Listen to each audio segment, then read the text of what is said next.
Les chemins de la recherche sont pleins d'imprévus. Lorsqu'au détour d'une conversation, Yves Gallet m'interrogea sur les oculi de l'abside de la cathédrale de Bourges, je ne me doutais pas que quelque temps plus tard, il m'inviterait à parler de ce sujet dans le cadre de ce colloque. J'acceptais bien volontiers cette proposition, un peu folle, je dois dire, mais qui m'a donné l'occasion de creuser un sujet auquel je m'intéressais par ailleurs et dont je pressentais la richesse. D'une manière générale, l'oculus a peu retenu l'attention des chercheurs. Pour ne parler que de la cathédrale de Bourges pour commencer, Robert Branner dit seulement que de ceux de l'abside qu'ils évitent le cloisonnement des voûtins et les 3 couronnes d'oculi qui à l'extérieur ceinturent le chevet et se poursuivent dans la nef ne sont généralement mentionnés qu'en tant qu'éléments décoratifs, voire en fonction de l'aération des combles. Certes, les premières roses gothiques ont suscité une réflexion déjà ancienne sur les origines de l'oculus, mais en entretenant le plus souvent une certaine confusion entre les divers thèmes inscrits dans un cercle, les images cosmographiques, les roues de la fortune, etc. Je vous en passe. Et je ne reviendrai pas sur cette question, qui d'ailleurs a été nouvellement renouvelée par les études sur les roses de Notre-Dame de Paris. Alors un constat s'impose en préambule. L'oculus au sens strict du terme, c'est-à-dire une baie circulaire, n'a jamais été l'objet d'une étude spécifique pour le Moyen-Âge.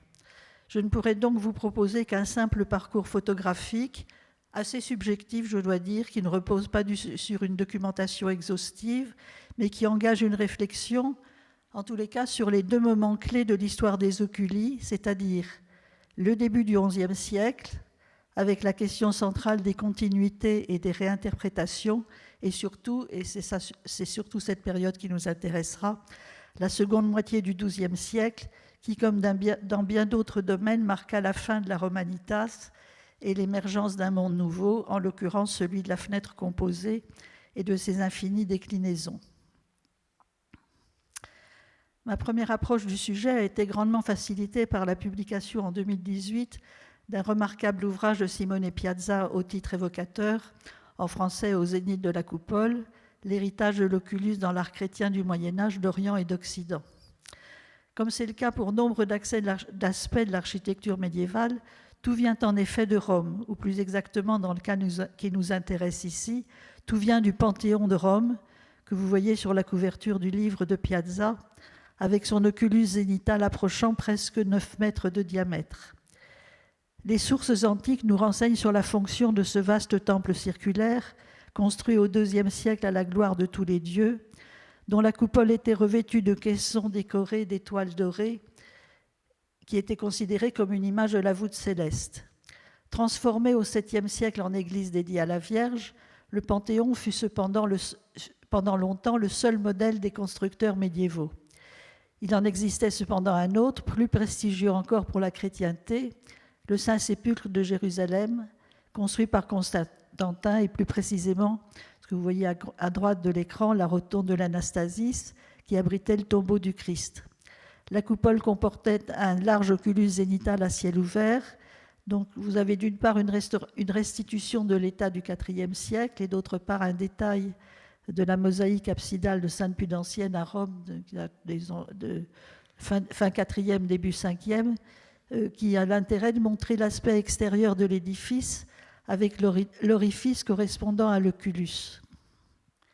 La formule de la coupole percée d'un oculus, largement répandue dans l'architecture romaine pour les édifices de plan circulaire et notamment pour les mausolées, fut reprise dans nombre de baptistères où l'ouverture zénitale était investie d'une forte valeur symbolique. Vous voyez au centre de l'image une représentation extrêmement intéressante qui date du 5e siècle et où l'on voit un oculus dans lequel apparaissent le ciel nocturne, ce qu'on appelait très joliment à cette époque le soleil nocturne, la colombe et l'eau baptismale qui ruisselle sur la tête du catéchumène. Néanmoins, tous les baptistères ne comportaient pas un oculus réel et souvent, comme c'est le cas dans l'exemple du baptistère de la cathédrale de Naples, San Giovanni in Fonte, au début du 5e siècle, à gauche, une représentation d'oculus, c'est-à-dire une image du firmament d'un bleu intense en mosaïque, constellée d'étoiles d'or et timbrée du monogramme du Christ entouré de l'alpha et l'oméga. image qui se retrouve dans diverses constructions de plans centrés, n'ayant pas nécessairement de fonction baptismale, comme à droite, la chapelle épiscopale de Ravenne, au 5e siècle aussi, où l'oculus fictif est porté par des anges et encadré du tétramorphe. Les similitudes architecturales et liturgiques entre le Panthéon, l'Anastasis et la rotonde de Saint-Bénigne de Dijon, édifiée au début du XIe siècle, ont été trop souvent soulignées pour que je m'attarde sur le sujet, sauf à signaler une différence majeure avec les modèles antiques. Le large oculus zénital de Dijon n'était pas directement ouvert sur le ciel, mais il était surmonté d'une tour de clocher, mesure de protection contre les intempéries du nord des Alpes qui se retrouvera dans la plupart des exemples romans. On trouve sans doute un écho de la rotonde de Saint-Bénigne à la croisée du transept de Saint-Martin-de-Lèves, à droite, où l'oculus est bordé d'une sorte de margelle saillante, mais aussi dans plusieurs autres églises de l'ère bourguignonne, dont la croisée du transept est couverte d'une coupole sur trompe. Au-delà de la zone d'influence dijonnaise, on retrouve une solution du même type à Cardona en Catalogne, à gauche, avec un détail révélateur sur les sources. En effet, les petites baies rectangulaires qui sont situées au pourtour de la coupole sont directement empruntées à l'architecture antique. À côté, la voûte d'arête retombant sur des colonnes d'angle à la croisée du transept de Saint-Martin d'Angers s'inscrit plutôt dans une filiation haut médiévale et sans doute carolingienne. Et à droite, je vous ai mis une comparaison avec la chapelle San Zeno à Sainte-Praxède à Rome. Petite parenthèse, comme c'était souvent le cas, l'oculus à Angers a été bouché à une date indéterminée afin de limiter les descentes d'air froid dans l'église. Donc il y en a très très peu qui sont, comme celui de Cardona, encore à ciel ouvert, enfin pseudo à ciel ouvert plus exactement. Quoi qu'il en soit, au-delà de la diversité des modèles, ces exemples du début de l'époque romane ont un point commun. Placé au zénith de la croisée du transept, l'oculus établit une relation directe entre l'autel et le ciel. Tout porte à penser que l'oculus occupait une place importante dans l'architecture des basiliques paléochrétiennes. C'est du moins ce qui ressort de certaines représentations, notamment les mosaïques comme celle-ci, qui est conservée au musée du Prado, et qui, non sans maladresse, montre d'une part l'oculus zénital de l'abside, qui devait être en fait plutôt un demi-oculus, et d'autre part, au pignon de la façade, une composition formée d'une fenêtre encadrée de 2 oculi. Parmi les rares exemples conservés en élévation au nord des Alpes, on peut évoquer ici celui du baptistère Saint-Jean de Poitiers, mais surtout celui de la basilique Saint-Pierre de Vienne, avec l'arc triomphal de son abside timbré de 2 oculi, et à la façade occidentale, un oculus donnant sur les bas-côtés de la nef. Pour l'époque carolingienne, je me contenterai de citer 2 exemples, celui bien connu de l'abbatiale de Saint-Riquier, dont l'avant-nef et le transept comportaient une rangée médiane de 3 oculi, et celui de l'avant-nef de Saint-Pierre de Jumièges, dont les récentes recherches archéologiques ont montré qu'il appartenait aussi à l'époque carolingienne, avec son élévation intérieure qui présente une rangée d'oculi aveugles, sans doute destinée à recevoir un décor peint. De nombreux exemples aux médiévaux et romans témoignent de la longévité des solutions paléochrétiennes. Ainsi, les oculi timbrant l'arc triomphal de l'abside de Saint-Pierre de Vienne se retrouvent à gauche dans l'église carolingienne de Steinbach, au milieu à Lomello, en Lombardie, au début du XIe siècle, avec ce qui n'est pas intéressant pour Bourges, en écho, une autre paire d'oculi dans le premier arc diaphragme de la nef, ou encore à droite, à Trizay en Saintonge au XIIe siècle, dans un contexte historiciste très affirmé. Dans l'église poitevine de Saint-Générou, vers l'an 1000, la fenêtre d'axe de l'abside est encadrée de 2 oculi mis en valeur à l'extérieur par une forte mouluration, et on peut aussi, dans ce domaine, évoquer la description par Léon d'Ostie de l'église du Mont-Cassin, reconstruite par l'abbé Desiderius dans le 3e quart du XIe siècle. Léon d'Ostie nous dit en effet que celle-ci comptait 4 fenêtres rondes, fenestras rotundas dans le chœur et 2 dans l'abside, fenêtres rondes qu'il distingue des fenêtres longues, fenestras longas, de la nef. Bien que Léon d'Austin n'en dise rien, tout conduit à prêter une valeur symbolique à cette concentration d'oculi du côté du soleil levant, expression privilégiée de la luxe divine. La vocation allégorique des oculi est plus évidente lorsqu'ils sont associés à une baie en forme de croix, comme dans un certain nombre d'églises du premier art roman. À Saint-Lupicin, dans le Jura, cette composition marque les 4 points cardinaux. À l'est, elle surmonte l'abside. À l'ouest, au sud et au nord, elle timbre le pignon. Toutefois, cette composition se trouve le plus souvent en façade, comme à Saint-Michel de Pavie, à gauche, et plus exceptionnellement, comme au chevet, comme à Bourgogne en Champagne. C'est Bourgogne en Champagne, près de Reims. Je ne sais pas la preuve. Il y a toujours une ambiguïté sur ce Bourgogne-là. Donc, il y a d'une église du premier art gothique vers 1160. Dans ces deux cas, la baie cruciforme et les oculi surmontent un niveau de fenêtre, 3 à Pavie, 2 à Bourgogne. Il convient donc de s'interroger, ces compositions accueillaient-elles un programme de vitraux figurés ? Une crucifixion, par exemple, une crucifixion encadrée d'une représentation du soleil et de la lune dans les oculi, 2 personnages en pied, mettons la Vierge et Saint Jean dans les fenêtres, point d'interrogation. Ce n'est pas exclu, notamment à Bourgogne, où la baie cruciforme a une belle ampleur, mais si tel est effectivement le cas, il ne reste aucune trace archéologique de ces vitraux. Sans doute faut-il voir une image trinitaire dans les 3 oculi des bras du transept de l'abbatiale du Mont-Saint-Michel vers le milieu du XIe siècle.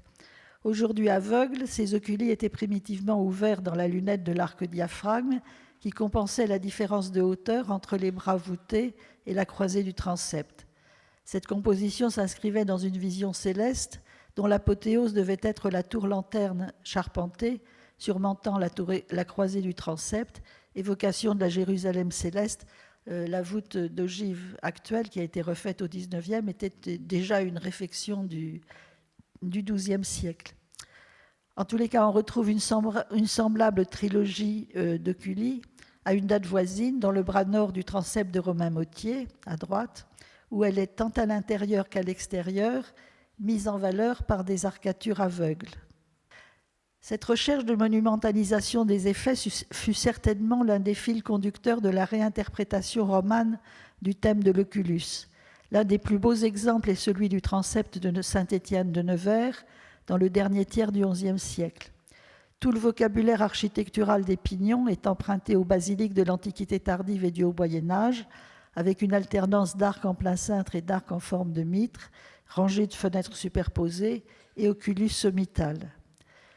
À l'intérieur, cet oculus est ouvert au ras de la voûte en berceau qui l'éclaire, tandis qu'à l'extérieur, il est intégré à une sorte de fronton et mis en valeur par une mouluration saillante.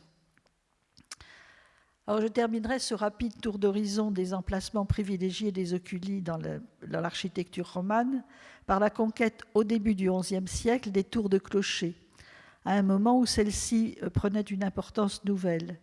De plus en plus hautes, elles dominaient le paysage et souvent ajourées de plusieurs niveaux de baies permettant le son des cloches de plus en plus lourdes de porter de plus en plus loin la voix de Dieu.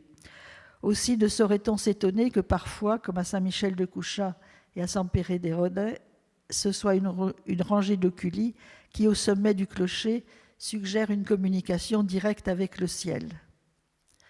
Mais revenons à la cathédrale de Bourges, avec une question qui recoupe un peu le sujet qui a été abordé tout à l'heure par Yves à propos des chapelles rayonnantes.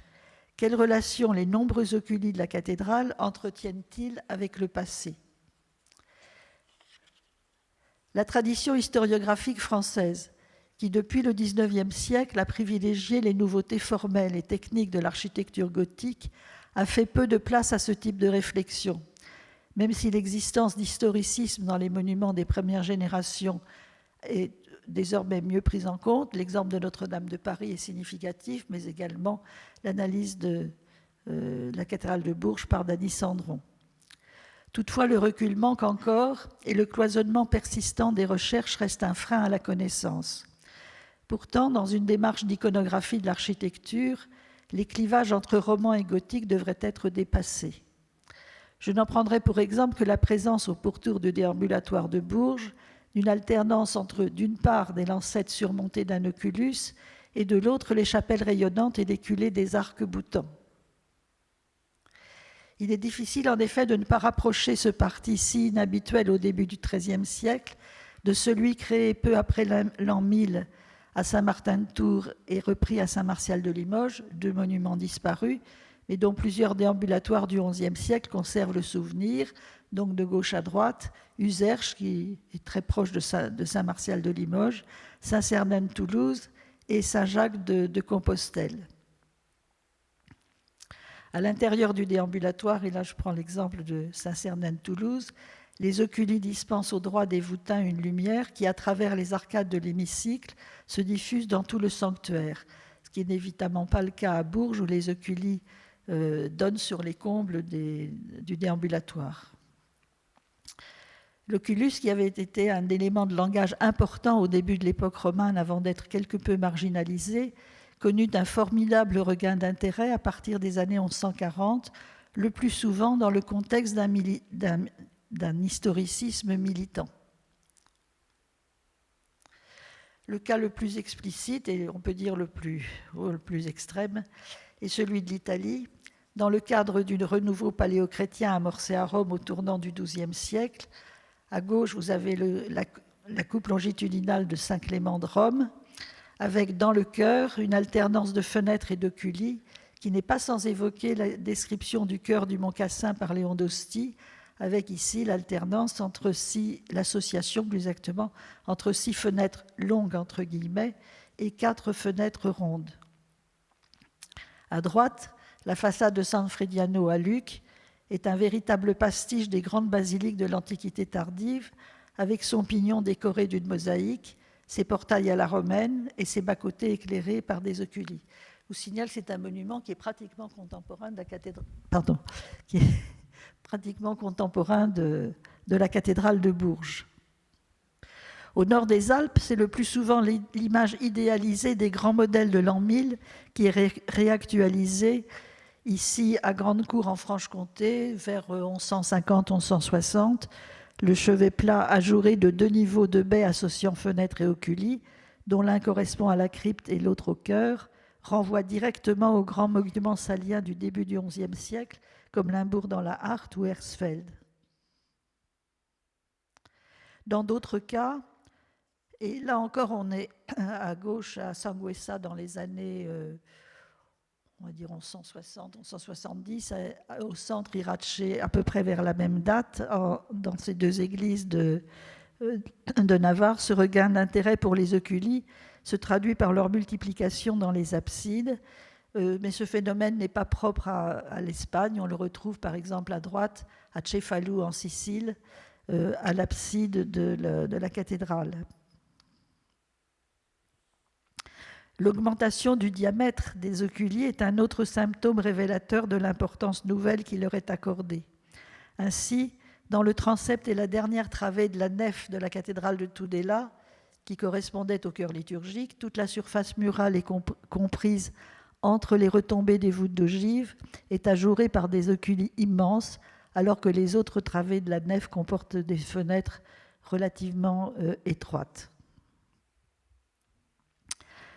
Parallèlement, s'amorcent des mutations tout à fait significatives dans les relations dans les façades entre les oculi et les portails. Un nouveau dialogue entre les deux, par exemple à Ganagobi, à gauche, le tympan sculpté d'une Majestas Domini environné de nuées, ces petites choses un petit peu bizarres qu'il y a tout autour des voussures, apparaît comme une image de la porte du ciel, et il est surmonté d'un oculus, lui-même image allégorique du ciel. L'idée est de toute évidence la même à Isméon, en Angleterre, mais d'une manière aniconique, puisque ici, il n'y a pas de tympan sculpté, mais l'oculus et le portail sont décorés de zigzags qui évoquent les nuées d'une manière stylisée. Et là, l'oculus et le portail forment véritablement un tout, ils se sont rapprochés l'un de l'autre. C'est-à-dire le discours s'est enrichi, sinon sur le fond, du moins sur la forme. C'est dans ce contexte qu'il convient de replacer l'invention de l'un des éléments déterminants pour l'avenir de l'architecture médiévale, je veux dire l'architecture gothique, je veux parler de l'oculus polylobé. De nouveau, tout semble avoir commencé au zénith des coupoles, vers le milieu du XIIe siècle. Je prendrai ici l'exemple d'un groupe particulièrement dense dans le Haut-Limousin et ses marches berrichonnes. Donc vous avez Saint-Junien, Le Dorat et Gargilès. Je m'étais un peu intéressée à ces oculi dans le cadre de ma thèse de troisième cycle sur les portails polylobés du centre-ouest de la France. Donc à droite, je vous ai mis l'exemple de Mémac, mais sans y voir autre chose qu'un motif ornemental, suivant l'approche formaliste qui était alors de règle. Ce n'est que très récemment, à l'occasion du congrès archéologique qui s'est tenu dans la Creuse en 2022, que j'ai ressorti mes dossiers du placard, et il m'est aussitôt apparu, à la faveur de l'expérience que j'avais acquise entre-temps, que le portail de la souterraine, avec son intrado polylobé enveloppé de voussures ondulées se prolongeant jusqu'au sol et évoquant des nuées, avait été conçu comme une image parfaite de la porte du ciel, d'autant plus parfaite que les deux chapiteaux qui reçoivent l'arc de l'intrado représentent respectivement l'Annonciation et la Visitation, c'est-à-dire l'incarnation, le début du trajet vers le salut. Cette solution a connu un assez grand succès dans le Berry. On en trouve par exemple dans le cloître de l'abbaye de Déol et dans le Bourbonnais. Ici, je vous ai pris l'exemple de la façade de Fleuriel, avec son oculus qui est à la fois entouré d'un polylobe et de nuées ondulées. Et vous pouvez remarquer que de part et d'autre du portail, il y a deux petits oculi qui sont tout à fait dans la tradition mérovingienne. La valeur iconographique de ces arcs polylobés est d'ailleurs explicitée par un certain nombre de portails sculptés. À gauche, l'exemple de l'église de Santiago à Puente-la-Reina, en Navarre, qui est entourée d'anges, et au tympan du portail nord de Saint-Benoît-sur-Loire, à droite, le Christ et les 4 évangélistes qui l'entourent sont réunis sous un arc à 5 lobes, orné de nuées, qui apparaît comme une mandorle élargie et une image donc du ciel. Au cours du troisième quart du XIIe siècle, le succès des oculi polylobés transcende les clivages stylistiques. Les cisterciens notamment l'adoptèrent précocement, sans doute déjà à Clairvaux III, si l'on en juge par la postérité régionale du monument. Ici à gauche, l'abbatiale de Cherlieu, en Haute-Saône, vers 1170-80. Et ils contribuèrent à sa diffusion au sein de l'ordre. Au centre, vous avez l'image de Sylvanès. Généralement, ces oculi cisterciens se trouvent au Pignon, mais nous en avons vu quelques-uns hier aussi à l'abside de Villers. Donc il y aurait toute une recherche spécifique à faire sur la diffusion de l'oculus polylobé par les cisterciens, mais ça n'est pas mon sujet aujourd'hui. Le cas des monuments du premier art gothique, et à droite vous avez l'église de Chars, doit évidemment retenir davantage l'attention. En effet, l'unification de l'espace intérieur liée à l'extension du voûtement d'ogive à toutes les parties de l'église marque la fin des oculi culminant à la croisée du transept, tandis que les transformations structurelles des élévations remettent en question les emplacements traditionnels. Ainsi, à Chars, les oculi régnant sur 2 niveaux, celui des tympans de la tribune et celui plus important des ouvertures sous les combles qui surmontent ces tribunes, se poursuivent sur l'ensemble du chœur jusqu'à l'entrée du transept, c'est-à-dire à l'ouverture de la tribune sur le transept. Notons que pour la première fois dans son histoire, l'oculus n'est pas nécessairement une ouverture sur le ciel, mais une ouverture, en l'occurrence, sur un espace intérieur. En tous les cas, il traverse les murs de l'église.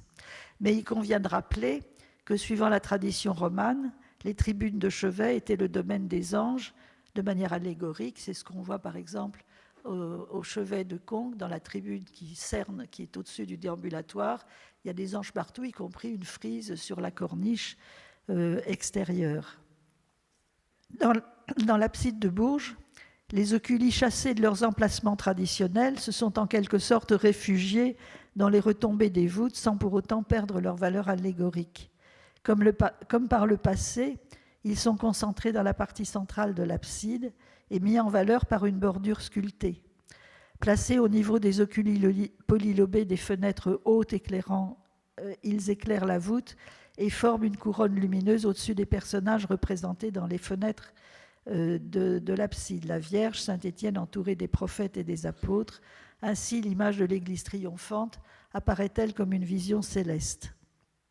À l'extérieur, les oculi soulignent l'étagement hiérarchique des fenêtres, un seul au-dessus des fenêtres du déambulatoire, 3 petits au niveau intermédiaire et 2 grands de part et d'autre des fenêtres composées de l'abside, avec à ce niveau une accentuation des redans des polylobes qui leur donne une allure de constellation, alors que ceux du premier niveau et du deuxième niveau sont des oculi quadrilobés. Il existe également une relation très élaborée entre l'intérieur et l'extérieur, c'est-à-dire que la composition des oculi du niveau intermédiaire, qui paraît un peu bizarre, c'est une trilogie d'oculi, mais le plus important est en bas, ce qui paraît un peu inhabituel dans ce genre de composition, mais c'est en fait parce qu'il correspond il s'ouvre au sommet de la fenêtre composée de ce niveau, et on a donc un jeu interne-externe qui est extrêmement subtil. Alors il reste une question, pourquoi à Bourges au début du XIIIe siècle, on va dire autour de 1200, au moment de la conception de la cathédrale, cette subtile et singulière réactualisation d'un langage allégorique remontant à un lointain passé? On peut évidemment penser à la volonté du clergé de conserver le souvenir de la cathédrale romane, selon une démarche mémoriale fréquente à cette époque-là. Toutefois, outre le fait qu'on ne sait pas grand-chose de cette cathédrale, le peu qu'on en sache et qui a été interprété par Branner, à mon avis, c'est une interprétation qui est à revoir, parce que la partie centrale de la crypte, avec son drain central et son oculus de communication avec le chœur, est plutôt de tradition carolingienne, et les vestiges qui nous sont parvenus, c'est-à-dire les arcatures qui sont dans la crypte et les 2 chapiteaux employés dans la cathédrale actuelle, sont plutôt des œuvres disons à partir des années 1050-60, peut-être plutôt 70-80. On peut faire des comparaisons en particulier avec l'abside de la cathédrale de Nevers ou avec le chœur de Plain-Pied. Donc malheureusement, l'hypothèse Gozla, on ne prête qu'au riche, mais je n'y crois pas beaucoup. Bon, je ferme la parenthèse sur la date de ces vestiges. Donc de toute façon, on ne sait pas à quoi elles ressemblaient. Donc c'est une question purement spéculative. Ce qu'il faut noter, c'est que cette question reste sans réponse, mais ce qu'il faut noter, c'est que c'est la prolixité du discours qui, à ma connaissance, est sans équivalent, non seulement à la génération précédente, mais également dans la génération de Bourges. En effet, dans l'architecture romane, comme dans celle du Haut Moyen-Âge, les oculi jouaient un rôle de soliste, tandis qu'ici, à Bourges, ils acquièrent une valeur chorale, pour reprendre l'expression de Cesare Gnudi à propos des programmes sculptés du début du XIIIe siècle.